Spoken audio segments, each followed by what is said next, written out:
Hi, my name is Dr. Paul Feuerstadt. I am an assistant clinical professor of medicine at the Yale University School of Medicine and an attending gastroenterologist at the PACT Gastroenterology Center. When we think about the microbiota, it's important to understand what that term really means.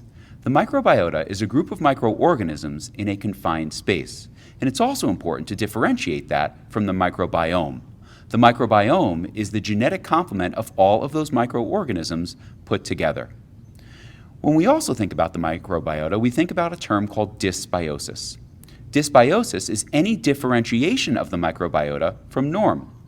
When we think about disease states, we think about dysbiosis or that alteration from normal that might result in that disease state. But probably the most important term associated with the microbiota that is the least understood is the metabolome.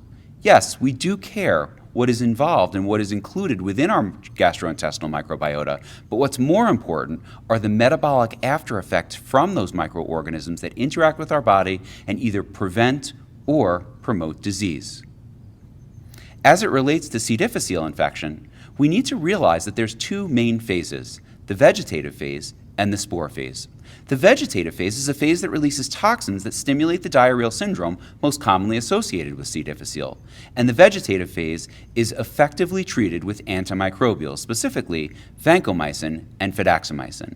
But there's another phase, and that's the spore phase. The spore phase is largely resistant to antimicrobials. In fact, the spore phase remains within patient systems following a standard of care antimicrobial and can result in transmission through the fecal-oral route, but also when it remains within a patient's system, it can regerminate into the vegetative phase, causing a recurrence. So what prevents the spore phase from regerminating? A healthy microbiota.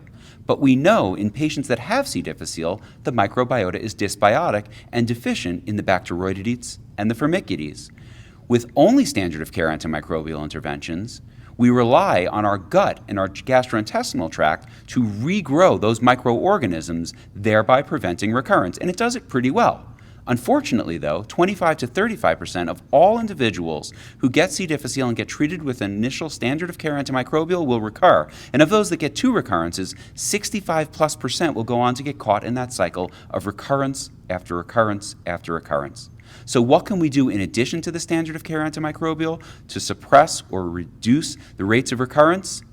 We can administer a fecal microbiota transplantation, supplementing the microorganisms that are deficient and thereby reducing rates of recurrence. And through multiple foundational clinical trials, we have seen that fecal microbiota transplantation has been very safe and very effective. The future is bright in this space. As we think about fecal microbiota transplant, we're taking stool from a healthy person and putting it in somebody who has deficiencies. It was a fairly rudimentary process, but as we move forward, there is a new classification through the FDA of products called microbiota-based live biotherapeutics. The microbiota-based live biotherapeutic products are pharmaceutically produced products that supplement the microbiota in a way to reduce future recurrence when given after a standard of care antimicrobial. Two of these products have finished phase 3 trials with positive results. RBX 2660, a rectally instilled product, and SER 109, a capsule formulation, and two have finished phase 2 trials, CP 101, a capsule formulation, and VE 303, also a capsule formulation. As we see positive results from phase 3 and phase 2 trials, with clear, consistent safety and efficacy with a singular product, we might see in the future more broad application of these microbiota-based live biotherapeutics outside of quaternary and tertiary care centers. So the future is bright from these microbiota-based live biotherapeutic products in reducing recurrence and being more broadly applied, with a hopeful FDA approval of one of these products in the next 12 to 18 months.